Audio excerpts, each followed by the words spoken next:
नमस्कार, VKB news के prime time में आपका स्वागत है। अब रुक करते हैं आज की हेडलाइंस पर।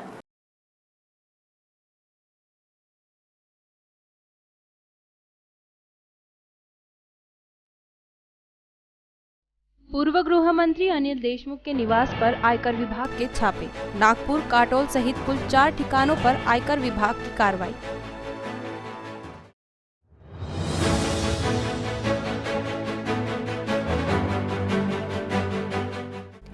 नागपुर में केंद्र सरकार के विरोध में युवक कांग्रेस ने मनाया राष्ट्रीय बेरोजगार दिवस। पकौड़े तलकर जताया निषेध।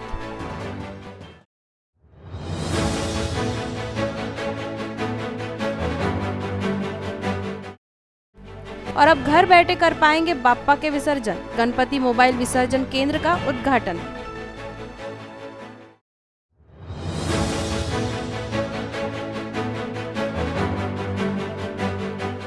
और अब खबरें विस्तार से। महाराष्ट्र के पूर्व गृह मंत्री अनिल देशमुख के नागपुर स्थित घर पर आयकर विभाग की टीम ने छापा मारा है। इसके साथ ही आईटी विभाग ने अनिल देशमुख के नागपुर काटोल वाले घर पर भी रेड किया है। इसके अलावा नागपुर के ट्रैवटोल होटल में भी इनकम टैक्स डिपार्टमेंट का सर्च ऑपरेशन किया गया। ईडी और सीबीआई की कार्रवाई के बाद महाराष्ट्र के पूर्व गृह मंत्री अनिल देशमुख के घर इनकम टैक्स विभाग द्वारा छापामार कार्रवाई की गई। बता दें कि 100 करोड़ रुपए की वसूली मामले में प्रवर्तन निदेशालय ने हाल ही में विशेष कोर्ट में चार्जशीट दायर कर दी थी, जिसमें खुलासा हुआ है कि अनिल देशमुख के कहने पर मुंबई पुलिस के बर्खास्त एपीआई सचिन वझे को अपने निजी सहायक कुंदन शिंदे को सह्याद्री गेस्ट हाउस के बाहर और राजभवन के पास 2 अलग अलग मौकों पर करोड़ रुपए वसूले गए। रुपयों का लेन देन करने का आरोप लगाया जा रहा है, जिसके चलते पिछले दिनों अनिल देशमुख के घर पर ईडी और सीबीआई की कार्रवाई के बाद शुक्रवार को आईटी की छापामार कार्रवाई की गई। नागपुर में उत्तर नागपुर युवक कांग्रेस द्वारा शुक्रवार 17 सितंबर को राष्ट्रीय बेरोजगार दिवस मनाया गया। जरीपटका के जिंजर मॉल के पास युवक कांग्रेस ने पकौड़े तलकर केंद्र सरकार का निषेध किया। शुक्रवार को उत्तर नागपुर युवक कांग्रेस द्वारा राष्ट्रीय बेरोजगार दिवस मनाया गया। इस दौरान युवक कांग्रेस के कार्यकर्ताओं ने एक अनोखे तरह की वेशभूषा में प्रदर्शन करते हुए पहले तो पकौड़े तले, फिर केंद्र सरकार के विरोध में नारेबाजी भी की। भाजपा प्रशासन मुर्दाबाद, मुर्दाबाद, मुर्दाबाद, भाजपा प्रशासन मुर्दाबाद, रोजगार दो, रोजगार दो, रोजगार दो, मोदी सरकार रोजगार दो, भाजपा प्रशासन मुर्दाबाद, मुर्दाबाद, मुर्दाबाद, भाजपा प्रशासन मुर्दाबाद, मुर्दाबाद, मुर्दाबाद। ज्ञात हो कि पूरे महाराष्ट्र में युवक कांग्रेस द्वारा 17 सितंबर को राष्ट्रीय बेरोजगार दिवस मनाया जा रहा है, जिसके तहत शहर के उत्तर नागपुर में युवक कांग्रेस द्वारा भी प्रदर्शन कर केंद्र सरकार का निषेध किया गया। वाढदिवसानिमित्त बेरोजगार दिवस असा महाराष्ट्र प्रदेश युथ काँग्रेस आणि अखिल भारतीय युथ काँग्रेसच्या आदेशानुसार इथे आज एक कार्यक्रम घेला आला आहे।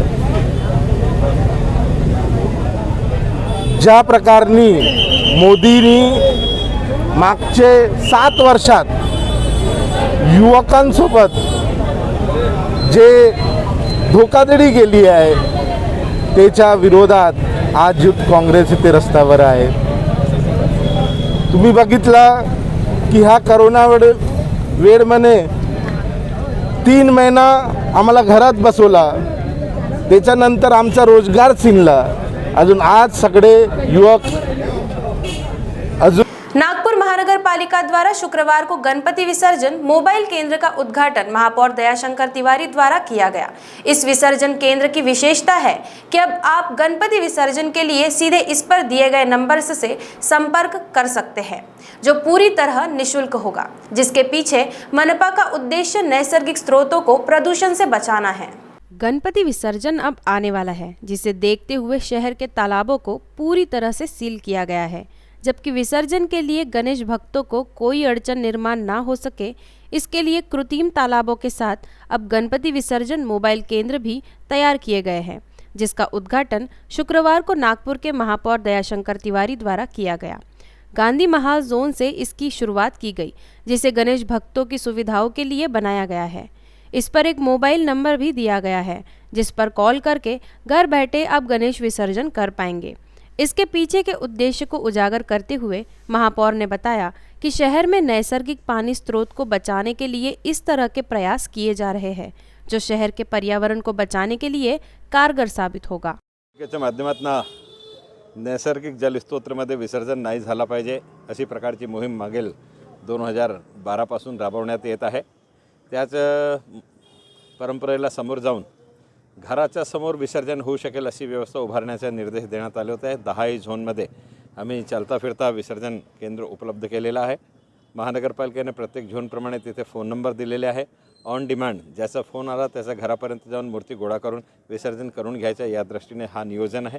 लोकांनाही त्रास कमी होईल, सोबतच जे नैसर्गिक जलस्रोत आहे त्याचे रक्षण सुद्धा होईल या दृष्टीने हे प्रकल्प आम्ही राबवत आहोत। मागच्या वर्षी आम्ही बंद केला होता, पण या वर्षी त्यापेक्षा जास्त कठोरतेने आम्ही त्याच्याकडे लक्ष देत आहोत। याचं कारण असं आहे की 2012ला नागपूर म्युनिसिपल कॉर्पोरेशनने एक कानून बनवला होता, तेव्हा मी स्टँडिंग कमिटीचा चेअरमॅन होतो। तेव्हा POPची मूर्तीवर पूर्ण बंदी घालण्याचा आम्ही एक कानून बनवला होता। कोर्टाने त्या कानूनचा ॲक्सेप्टन्स करून त्याच्यात विसर्जनावर जलस्रोतामध्ये पाबंदी आणली होती, पण POPची मूर्ती विक्रीवर पाबंदीला नकारला होता। आता केंद्र शासनाचा कानूनसुद्धा झाला आहे, सुप्रीम कोर्टचा फैसलासुद्धा आला आहे। त्याच्यात महानगरपालिकेचा उल्लेखसुद्धा आहे की नागपूर महानगरपालिकेने सप्टेंबर 2013मध्ये हा कायदा केला होता।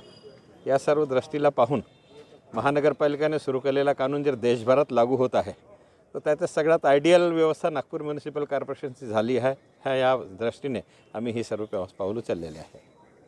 देश के प्रधानमंत्री नरेंद्र मोदी इनके जन्मदिन के उपलक्ष्य में कोरोना वॉरियर्स आशा सेविकाओं का सत्कार कार्यक्रम नागपुर में भाजपा विनकर आघाड़ी द्वारा किया गया। ज्ञात हो कि कोरोना की संकटकालीन परिस्थिति में शहर में आशा वर्कर्स का कार्य सराहनीय रहा, जिसे देखते हुए उनके प्रति सम्मान हो, इस बात के चलते प्रधानमंत्री नरेंद्र मोदी इनके जन्मदिन पर आशा सेविकाओं का सत्कार किया गया। तांडापेट में भाजपा विनकर आघाड़ी द्वारा आयोजित इस सत्कार कार्यक्रम में आशा सेविकाओं का सम्मान, उनके सेवा के प्रति आभार व्यक्त किया गया। नागपुर के प्रसिद्ध शेफ विष्णु मनोहर द्वारा शुक्रवार को गणेश भक्तों के लिए 943 किलो का महाप्रसाद बनाया गया। ज्ञात हो कि इन दिनों समूचे देश समेत नागपुर में भी गणेशोत्सव चल रहा है, जिसे देखते हुए नागपुर के प्रसिद्ध शेफ विष्णु मनोहर के रसोई में 943 किलो की खिचड़ी महाप्रसाद बनाया गया, जिसे खुद विष्णु मनोहर द्वारा तैयार किया गया। इतने बड़े पैमाने पर महाप्रसाद बनाने के बाद उसे गणेश भक्तों में बांटा भी गया।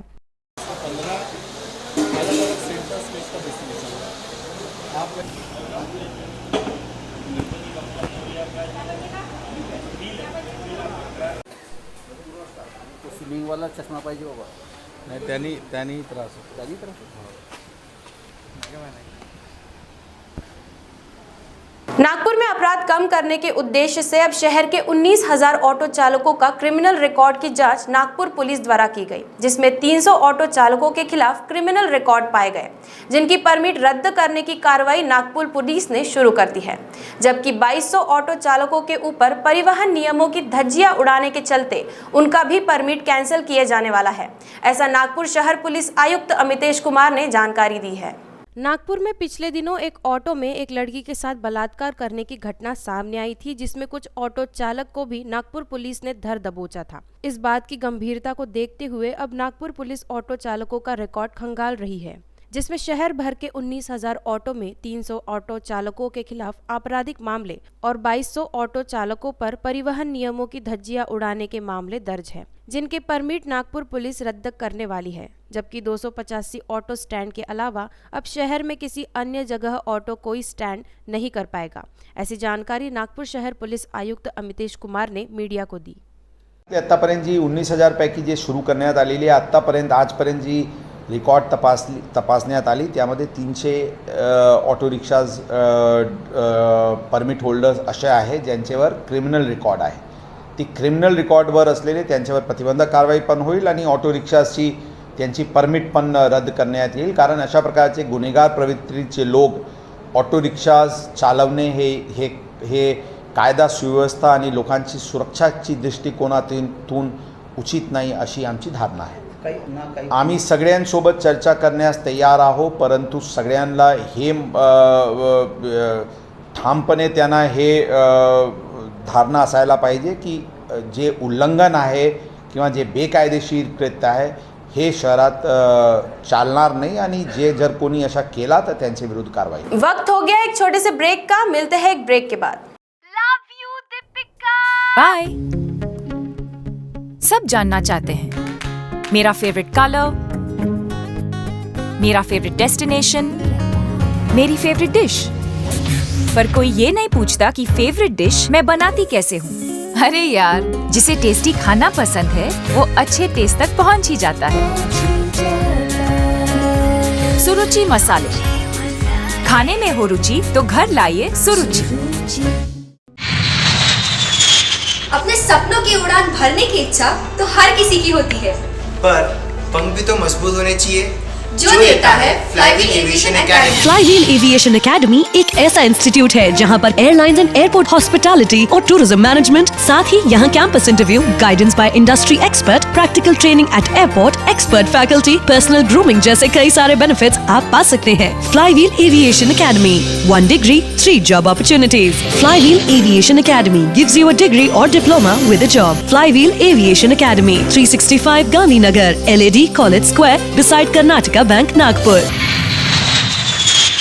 ब्रेक के बाद आपका स्वागत है. सदर फ्लाईओवर पर गुरुवार की शाम भयानक हादसा हुआ. काटोल रोड से आरबीआई चौक की तरफ आ रहे दोपहिया वाहन सवार का नियंत्रण बिगड़ गया. वाहन सीधे सुरक्षा दीवार से जा भिड़ा. टक्कर लगने के बाद युवक दीवार से उछलकर सीधे नीचे जा गिरा. घटना की जानकारी मिलते ही सदर पुलिस मौके पर पहुंची. उसे उपचार के लिए अस्पताल ले जाया गया, जहां कुछ समय बाद ही मौत हो गई. मृतक काटोल निवासी जीवन मानिक राव जुमना के बताया गया. पुलिस ने बताया कि जीवन मुंबई की एक कंपनी में नौकरी करता था. छुट्टी लेकर काटोल आया था. उसकी बड़ी बहन नागपुर में रहती है. बहन से मिलने के लिए गुरुवार की शाम के दौरान अपनी दोपहिया वाहन पर अजनी जा रहा था. फ्लाईओवर की वाई पॉइंट की टर्निंग पर उसका वाहन से संतुलन छूट गया. गाड़ी स्लिप होकर सुरक्षा दीवार से टकरा गई और जीवन पुल से नीचे जा गिरा. नीचे भी वह बिल्कुल एक कार के सामने गिरा. बुरी तरह जख्मी होने के कारण स्थानीय नागरिकों ने घटना की जानकारी पुलिस को दी. खबर मिलते ही सदर के थानेदार विनोद चौधरी अपने दल के साथ मौके पर पहुंचे. तुरंत जीवन को मेयो अस्पताल ले जाया गया. उपचार के दौरान उसकी मौत हो गई. जीवन ने हेलमेट भी पहन रखा था, लेकिन बेल्ट नहीं बंधा होने के कारण हेलमेट सिर से निकलकर गिर गया. पुलिस ने आकस्मिक मृत्यु का मामला दर्ज कर जांच आरंभ की है. नागपुर शहर के रेड लाइट एरिया में पुलिस ने अब भी देह व्यवसाय बंद करवा रखा है. परिसर में पुलिस तैनात है और वहां किसी भी बाहरी व्यक्ति को जाने की अनुमति नहीं है. उदर निर्वाह का साधन छीन जाने से सेक्स रैकेट चलाने वाले पुलिस को कोस रहे हैं. लेकिन बुधवार को पुलिस ने एक बार फिर मानवता की मिसाल पेश की. एक मतिमंद गर्भवती महिला को अस्पताल पहुंचाकर उसकी डिलीवरी कराई गई. इन दिनों गंगा जमुना में चप्पे चप्पे पर पुलिस का पहरा है. दोपहर के वक्त परिसर में एक महिला घूमती दिखाई दी. वह गर्भवती थी. यहाँ तैनात महिला पुलिसकर्मियों ने उससे पूछताछ की, लेकिन वो जवाब देने में असमर्थ थी, जिससे उसके मतिमंद होने का पता चला. अचानक ही वह दर्द से तड़पने लगी और जोर जोर से रोने लगी. पुलिस ने तुरंत अपना पेट्रोलिंग वाहन बुलाया. महिला को मेयो अस्पताल पहुंचाया गया.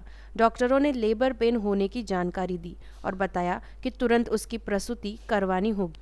बहुत संवेदनशीलता बरतते हुए पुलिस ने उससे दोबारा नाम पता पूछा. महिला ने अपना नाम छाया बताया और कहा कि लालगंज परिसर में रहती है. कुछ महिला कर्मी अस्पताल में ही रुक गई, जबकि कुछ ने लकड़गंज थाने के स्टाफ के साथ उसके परिजनों की तलाश की.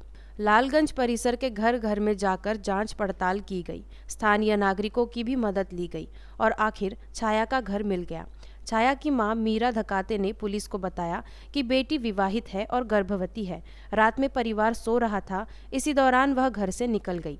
तुरंत मीरा को अस्पताल पहुंचाया गया. इसी दौरान छाया ने एक बच्चे को जन्म दिया. डॉक्टर ने बताया कि छाया और बच्चा दोनों पूरी तरह स्वस्थ है. मदद कार्य में जुटी महिला पुलिस की टीम बच्चे को देखने पहुंची. सभी ने उसे आशीर्वाद दिया. होटल व्यवसायी के साथ चल रहे विवाद के बाद साथ रहने वाली महिला ने फ्लैट से लाखों रुपयों का सामान चोरी कर लिया. व्यवसायी 8 रास्ता चौक निवासी राजेश अशोक कुमार सेलारका की शिकायत पर जरीपटका पुलिस ने इंपीरियल हाइट, कड़बी चौक निवासी उपविंदर कौर उर्फ मिनी पाल विज, रचिता विज, जगवीर विज और चिंटू विज के खिलाफ मामला दर्ज किया है. पुलिस से मिली जानकारी के अनुसार राजेश और मिनी पाल नंबर 2018 से एक साथ लिव इन रिलेशनशिप में रहते थे. उन्होंने साथ रहने के लिए इंपीरियल हाइट में फ्लैट खरीदा था। यह इम्पोर्टेड फर्नीचर भी खरीदा था। कुछ समय साथ रहने के बाद दोनों के बीच विवाद होने लगे और मिनीपाल की शिकायत पर पुलिस ने राजेश के खिलाफ मामला भी दर्ज किया। इसके बाद से राजेश अपने फ्लैट पर नहीं गए। 13 जुलाई को उन्हें पड़ोसी ने फ़ोन करके बताया कि मिनीपाल उनके फ्लैट का सामान माल वाहन में डालकर ले जा रही है। चूंकि कोर्ट ने राजेश को उस घर में जाने से मना किया था, इसलिए उन्होंने अपने भाई राकेश को जांच करने को कहा। राकेश अपार्टमेंट में पहुंचे तो चौकीदार ने बताया कि उपरोक्त नंबर के ट्रक में फ्लैट का सामान गया है। कथित आरोपी की गाड़ी भी उसके पीछे है। राकेश ने ट्रक और कथित आरोपियों की गाड़ी का पीछा किया। रामदासपेट स्थित एक होटल की बेसमेंट में ट्रक चला गया और कुछ देर बाद खाली होकर बाहर निकला। राजेश ने बताया कि उनके सोने का ब्रेसलेट, 3 सोने के सिक्के, $1000 जूते, घड़ियां और घर का सारा सामान उपरोक्त आरोपियों द्वारा चोरी किया गया। जरीपटका पुलिस ने चोरी का मामला दर्ज कर जांच आरंभ की है। राजेश ने बताया कि उन्हें बदनाम करने के लिए झूठा मामला भी दर्ज करवाया गया था। महानगर पालिका के सहयोग से JCI नागपुर रॉयल द्वारा आयोजित एक कार्यक्रम में महापौर दयाशंकर तिवारी के हाथों नागपुर की अंतर्राष्ट्रीय महिला मुक्केबाज अल्फिया पठान को आउटस्टैंडिंग यंग पर्सन अवार्ड से सम्मानित किया गया। कार्यक्रम में महापौर ने अल्फिया की मेहनत और लगन की तारीफ की। उन्होंने कहा कि मेहनत करने की चाह रखने वालों के लिए कुछ भी असंभव नहीं है। यदि आप एक लक्ष्य निर्धारित करते हैं और उसे प्राप्त करने के लिए कड़ी मेहनत करते हैं तो आपको एक दिन सफलता जरूर मिलेगी। अल्फिया ने मुक्केबाजी में उपराजधानी का नाम रोशन किया है। सत्कार समारोह में महापौर दयाशंकर तिवारी ने कहा कि नागपुर बॉक्सिंग एसोसिएशन के अध्यक्ष होने के कारण वे नागपुर के मुक्केबाजों के संपर्क में रहते हैं। उन्होंने पहली बार जब अल्फिया को देखा था तो उसमें पदक जीतने की ललक थी। ये गर्व की बात है कि सफलता के इस मुकाम पर होने के बावजूद आज भी अल्फिया के पैर जमीन पर है, जो लड़कियों के लिए एक प्रेरणा है। 10वीं की परीक्षा और स्पोर्ट्स कैंप में एक ही समय पर चयन के बावजूद अल्फिया ने खेल को प्राथमिकता दी, जो इस अंतर्राष्ट्रीय खिलाड़ी की स्पोर्ट्स के प्रति उसकी दृढ़ता को दर्शाता है। मालगीनगर चौक से लेकर हुड़केश्वर सीमेंट रोड तक जानलेवा गड्ढों ने लोगों को परेशान कर रखा है। वहीं सीमेंट रोड पर भी कई जगह गड्ढे हो गए हैं। हुड़केश्वर पुलिस थाना रोड पर तो गड्ढों की भरमार ने वाहन चालकों की मुश्किलें बढ़ा दी है। परिसर की समस्या को लेकर प्रशासन को कई बार ज्ञापन दिए गए। इतना ही नहीं, गड्ढों पर पौधारोपण आंदोलन भी किया गया, लेकिन सुधार नहीं हुआ है। गुरुवार को शिवसेना की ओर से गड्ढे भरने के लिए भीख मांगो आंदोलन भी किया गया। आम्हाला भीक द्यावी, आम्ही हे पैसे जमा करून महानगरपालिका आणि PWDचे जे अधिकारी आहे त्यांना हे पैसे देऊ, त्यानंतर ते लोक हे गड्डे बुजवतील। म्हणून सर्व नागरिकांना विनंती आहे की ज्यांच्याकडे 1 रुपया 2 रुपये असतील त्यांनी आम्हाला 1-2 रुपये चिल्लर द्यावे। देऊ का भाऊ? आमच्या भाऊनी पैसे दिलेले आहे, कारण आपली महानगरपालिका आणि आपली PWD ऑफिस खूप गरीब आहे, खूप गरीब आहे। भाऊ तुमचे नाव काय? श्रावण खुद्रे भाऊ आमचे यांनी रोडाच्या गड्डे बुजवण्याच्या कामासाठी 10 रुपये दिलेले आहे, कारण आपली महानगरपालिका खूप गरीब आहे आणि PWD आपला खूप गरीब आहे।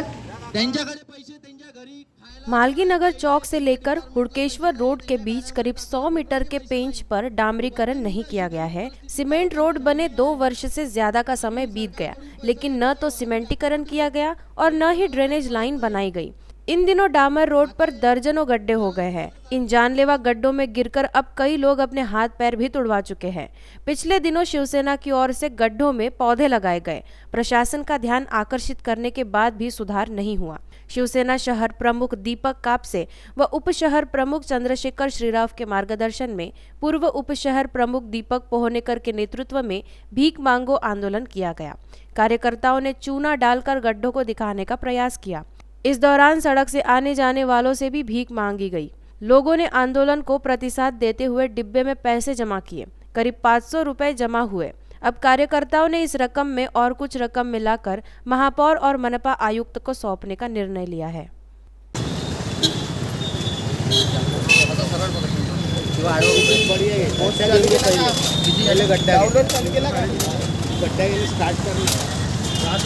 तो वीकेबी न्यूज के प्राइम टाइम में अब तक के लिए इतना ही। आपसे फिर मुलाकात होगी, तब तक देखते रहिए वीकेबी न्यूज। नमस्कार।